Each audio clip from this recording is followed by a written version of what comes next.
Hi, I'm Dr. Rob from More Than Anatomy, and this is the More Than Anatomy videocast, where we try and take yoga anatomy to a whole new level. In this episode, we have the wonderful Dr. Loren Fishman, who has written over 100 publications and 12 books on numerous aspects of health and disease and the application of yoga to it. Having first learned yoga from BKS Iyengar in India and later studied medicine. He is the director of the Manhattan Physical Medicine and Rehabilitation in New York and an assistant professor at Columbia University Medical School. So I'm super excited and super honored to speak to Dr. Fishman. We're going to discuss osteoporosis and with a particular focus on his research using yoga therapy to actually treat this condition. So with that all said and done, let's get started. What I would love to ask you about is your research paper, the 12-minute daily yoga program, which reverses osteoporotic bone loss. So I would love to hear about your thoughts, particularly for those who are not necessarily have the largest understanding of bone health. First of all, in terms of how you believe or how you understand movement can improve bone mineral density. Well, okay. I started this out when I was in India, and my teacher, Mr. Iyengar, it's like, honest to God, it was like a vision I had one after a party that I gave when I was leaving. And I saw his bones like glistening, not grisly, not awful, not scary, but I realized that he had wonderful bones, this man, and a wonderful intellect and heart as well, but never mind that. And when I got back to the United States after going to medical school, many years later, maybe I had 20 years in practice already, it occurred to me, yeah, yoga really can reverse bone loss. And my friends said, you're crazy. You're going to use yoga with people that have osteoporosis. You're going to break their bones. So I did a 2-year pilot study before I did anything else. And every day, once a week, every Tuesday, I would just have people come to my office. I had 200 patients at the time that had osteoporosis. So I divided it into two. Half of them got the yoga, half of them did not. Got DEXA scans, bone mineral density tests on them all when we started. Taught the one group the yoga for 2 years. After work, every Tuesday, I would teach them. And 2 years later, we got another DEXA scan. And turned out the ones who did, nobody had any injuries. So my friends were wrong. It wasn't going to break their bones. That was the most important thing. And I was looking at the data one night, and one of my kids walked by and said, Dad, are you going to publish this? And I said, no, it can't be significant. And he said, give me the data. He's a computer guy. He went upstairs to his room. He came down and said, Dad, it's significant. Advertised that I would be happy to teach everybody yoga for osteoporosis. And I made 1,000 copies of a disc of basically the same things that I had been teaching them, and gave it away to people that were interested in doing the yoga. They had to get some blood tests to rule out nutritional, endocrine, metabolic reasons for having osteoporosis. But then I taught them the yoga, gave them the disc, and then we did the same thing. We tested them 2 years later. It was about an 8-year study before all of them were enrolled, and all of them had gone 2 years. And I sent it off to my statistician up at Harvard. I looked at the data, it didn't look that good to me. I said, Fishman, you just wasted 8 years of your life, but it turned out highly significant. And especially the bones that did the best on were the spine. Next best were the femur bones, the femoral bones. And they statistically significantly did better. And a friend of mine at NYU did another part of the study. You see, the bone mineral density that you measure in these tests is all around the outside, around the periphery, the circumference of the bone. But there are trabeculae, there are little cross hatchings and supports and bulwarks inside the bone, all over the bone, a big, dense crisscross. And that is not taken account of by the DEXA scan at all. And yet, people who devote their lives to this find that between 30 to 70% of the strength of the bone is in there. Now, this is where my friend Greg Chang at NYU does a study with one of the most powerful MRIs on earth to look at the inside. And he finds that yogis have better trabeculae, stronger in there than the average person. So how does it work? Well, the yoga works according to something called Wolff's Law, WOLFF, about 100 years ago, who he's a physician and a surgeon in Germany, and he noted that, well, I'll tell you the story. There was an engineer building a crane in Cologne, and he wandered into a natural history museum, and he went, mein Gott, because the head of the crane that he was making was just like the bones of a vulture's wing. And so he published a little article about it, and Wolff, the surgeon anatomist, said, oh, I see this all the time. And Wolff formulated what is today known as Wolff's Law, which is that the architectonic of bone, the underlying substructural support of bone, what makes a bone what it is, the architectonic of bone follows the lines of force to which that bone has been exposed. So that just sounded like a natural for yoga, because you do put great forces on bones, much greater than gravity. I mean, some people say, well, weight bearing with gravity, isn't that great? Well, it does have an effect, make no mistake, but yoga, your muscles are much stronger than gravity. Would you like me to prove that to you? Yes. Ready, set, here we go. Of course, muscles, that's the whole point in having a muscle, is that you can operate on this planet. They might not be that good on Jupiter, but they're here, they're much stronger than gravity. And in yoga, like in Paschimottanasana, many different yoga poses, you oppose one group of muscles, each of which is stronger than gravity, with another group of muscles, each of which is also stronger. So between the two of them, you're maybe multiplying the force of gravity times 10. So you can put a lot more force. Further, yoga exerts that force for a period of time. Now, this is not true of all yoga. It's true of Iyengar yoga. You go in a pose and you hold it. And some obsessive compulsive neuroscientists put bone cells in a petri dish, expose them to force, and saw how long does it take before they start getting to the point where they're going to secrete new bone. And it was 12 seconds. That's how long it takes. And then some other equally obsessive compulsive person wanted to see, well, how long do they go on secreting bone? Answer, 72 seconds, a minute and 12 seconds. So somewhere you ought to get somewhere in the middle if you're going to decide how long you want to stay in the pose to build bone. If you stay in it, after 72 seconds, the cells that make bone, the osteoblasts, enter a refractory period. They're too poop to pop. Nothing happens. So you don't want, if you go for 5 minutes, you don't get any more than you would get in 72 seconds. I mean, it doesn't mean you can't do it again later. So we ask people to hold the poses for 30 to 40 seconds.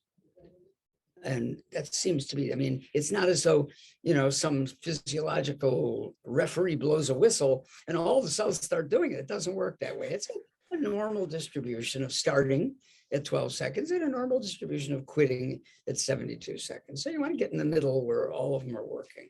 So that's 30 to 40 seconds. So we're doing another study now, and people who are seeing this might be interested in it, where we have an online database. I teach a class every Tuesday to anybody in the world who's interested. It's online. And it's an hour long, Tuesday nights, Eastern Standard Time, from 5:30 to 6:30. And those who aren't in the study, there's a fee, small fee. But those who are in the study can come for free every week. And then every week, you have an online database where you write down how many poses you did, how long you held them, how many days a week you did them. And here's the fourth factor, how hard you tried. Because from the first 20 patients who finished the study, we measured this because how much force you put on the bone is obviously relevant. So the first 20 patients, it's almost a straight line. I multiply them. How many poses did you do times how long did you hold them times how many days a week did you do them, times your effort. The effort I divided into 4 categories. You have to sign up for the test, for the study, and you some blood tests you need, and you should have them anyway if you have osteopenia or osteoporosis. If you don't have osteopenia or osteoporosis, you just don't want to get it, you can still enter the study, and then you don't need all those tests. And the classes are still free. So if you multiply those all together, you get almost a straight line. The higher that number, the more you do yoga, the better you get. And the more you try, the stronger the influence is. So we seem to be onto it. Now that's what we're onto. What are we not onto? We don't know which poses do what. For all we know, out of the 12 poses, the 12 minutes of yoga we ask people to do a day, for all we know, only one of the poses works. It's possible that it's all the twisted triangle and nothing else makes any difference. Or it's also possible that the twisted triangle is good for the spine, while Supta Padangusthasana is good for the hip. We just don't know. So we're doing this study with much more detail to try to figure that out. Fantastic. Because that's an important thing to consider, is that certain bones will respond to a certain amount of stress, and other bones might not respond to that same stress. So for example, the forearm, as you're well aware of, for sure, for sure, the first study we did, we were interested in the spine, the femur, and the hip, because those are the 3 most frequent sites of fracture. And not coincidentally, those are the 3 sites that the DEXA scan, the bone mineral density test, measures. So we could actually find out if we were doing any good or not. But now we made a second series to cover also the wrists, which is the 4th most frequent site of fracture. And we made a third series too to cover the ribs, which are the 5th most frequent. So in these classes that I give, one week we do the first series, the next week we do the second series. Next week we go back to the first series, because we want someone to be able to do the first series every other week. And then we do the third series. So it's first, second, first, third, okay. First, second, first, third, like that. We just vary it like that. So I don't include everything, but you're absolutely right. Some, the wrist. I mean, how much good did the standing poses do for the wrist, where your arms are out like this? Answer, none. So we need something else. So I've invented a pose that goes like this, that puts a lot of pressure on the wrists. And fantastic. We don't know yet if it works. We'll see. So when did you start introducing that particular posture? Have you got any data yet from that? I've got some data, but it's not enough to be conclusive. Okay. The early data, you've got to get a statistically significant sample. Otherwise, you're just saying your impression. We want to make this scientific, so it's sure. I believe that it would be right for yoga to replace the use of almost all the medicines, because the medicines have crummy side effects. Some of them, I mean, the data, the papers written so far are conflictual about whether the medicines are good for this trabecular component in the center. Some say yes, and some say absolutely not. In fact, some say that the trabeculae get weaker taking these medicines, that it takes bone from the trabeculae and puts it in the periphery, which looks good on the test, but isn't good for the person. Exactly. Further, you can only take the medicines for a certain number of years. And while not everybody, but most people do gain bone mass on the medicines, when they quit, there's a precipitous decline. They don't go back to where they were when they started. They still got some advantage, but not as much. And of course, you can't take that medicine anymore. So what do you do then? Answer, yoga. Yeah, because I'm not, sorry, I'm not a mathematician, but when I looked at your results and I compared it to studies that looked at, for example, biphosphonates, the yoga practice is actually superior to biphosphonates, which are osteoporotic drugs. For the spine, the yoga works better than the medicines. Even if it didn't work better, it would still be a better deal, because you can go on doing it all your life. And the medicines make you, give you a better range of motion, better strength, a better coordination, and really importantly, better balance, better posture. Because there are only 2 ways you get a fracture. You either fall or you have really crummy posture. And the weight Here, I've got this is probably a giraffe's bone. It's a little bigger than it's as big as I am. And all the fractures occur way up here at the front of the vertebra. This giraffe is facing that way. So here's the front of the vertebra. Here's where all the osteoporotic fractures occur. I've seen one in my life that is elsewhere, and it was a strange situation. So they're all here. So you want to strengthen what's going on over here. Now, one thing they tried first was bending forward. Wouldn't that naturally put more weight here? Yes, but it puts too much weight here. In fact, those people had fractures doing what they were doing in order to avoid having a fracture. They got fractures. There was a lovely study by Mirshid Sinaki at the Mayo Clinic that showed that. She had to stop the study early because so many people were getting fractures. Their researchers, Italian researchers, Cristofalini and others, have done a wonderful study where they, it's sort of a little Frankensteinian, they bored holes in the vertebrae of cadavers and they put pressure sensors in there. And then they accounted for the loss of strength to the vertebra that occurred because they drilled the hole. So it's a good study. And then they did all kinds of things. They embedded these vertebrae in concrete. And then they squished down on them and they tilted them to the side and the other side and the front and the back. And then they pulled them apart. And then they did clockwise rotation and they did counterclockwise rotation. And what they found was that what's relevant to us here is that rotation did increase the pressure on the front of the vertebrae in a way not as high as compressing from the front, which is that bending forward that we found was too strong, but stronger than almost anything else within the range of safety.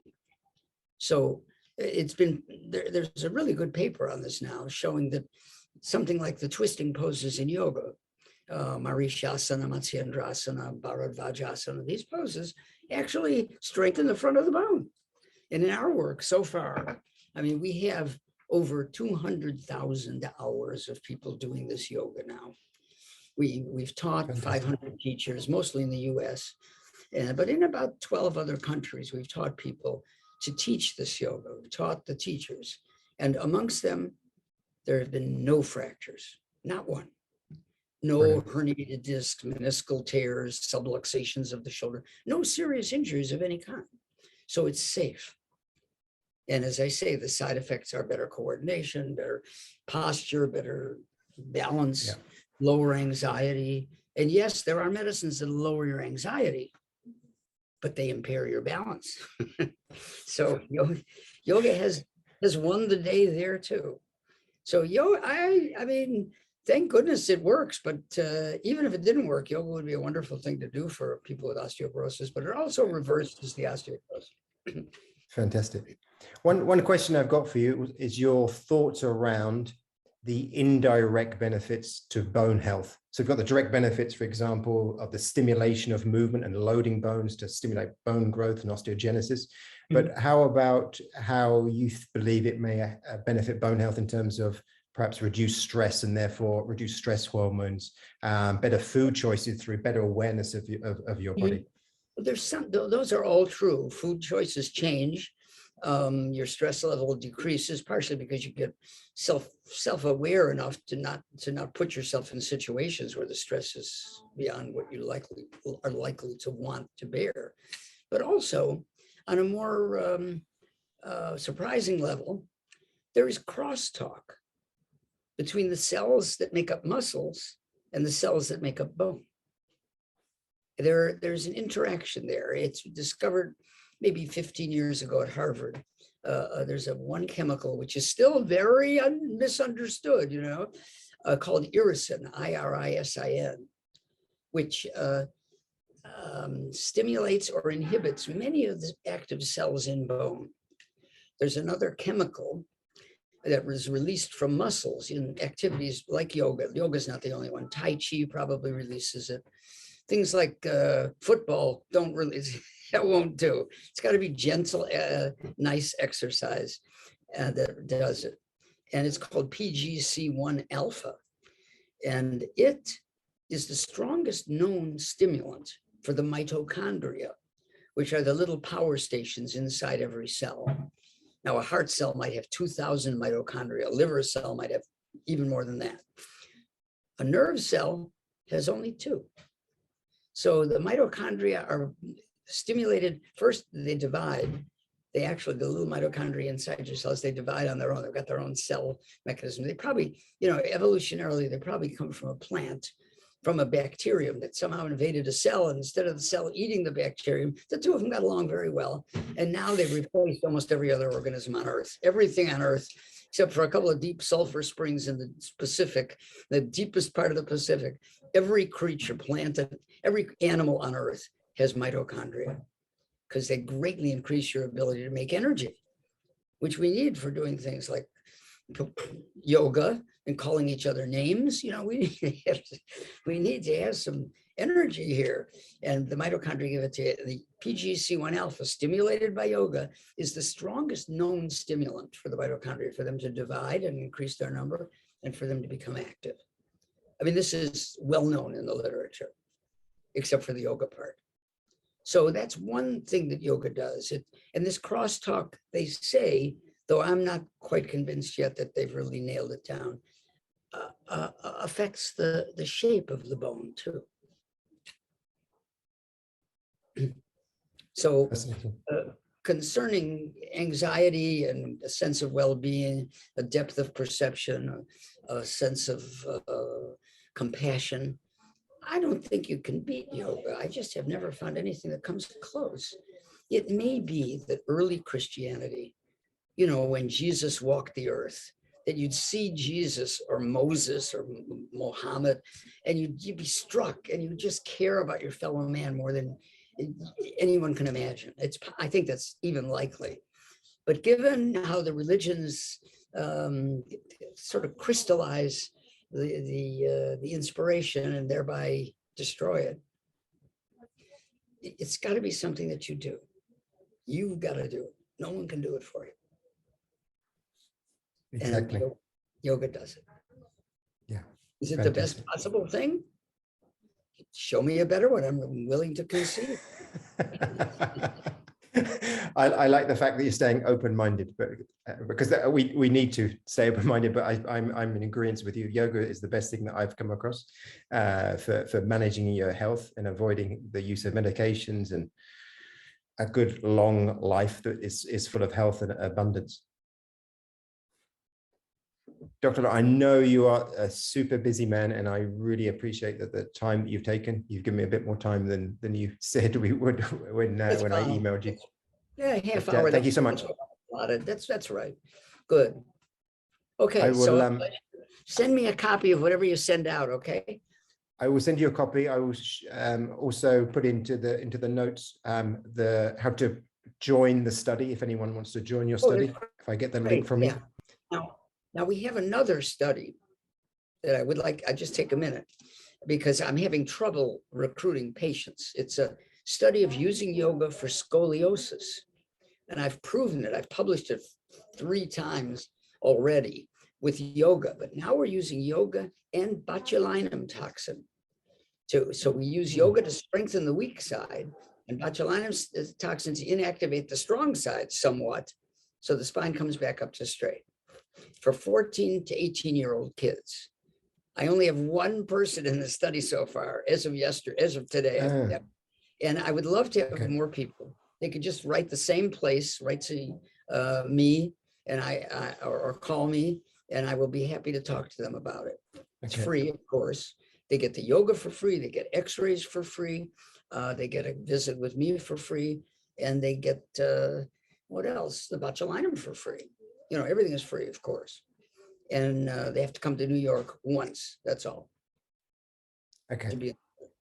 That's what I tell you. It sounds a fascinating study. It sounds really, really interesting. And I just want to thank you for all the fantastic research that you've done. I'm a big fan of your research you did on headstands and rotator cuff tears. So I really appreciate trying to draw the 2 communities together, the scientific world and also the yoga community. So thank you. We belong together.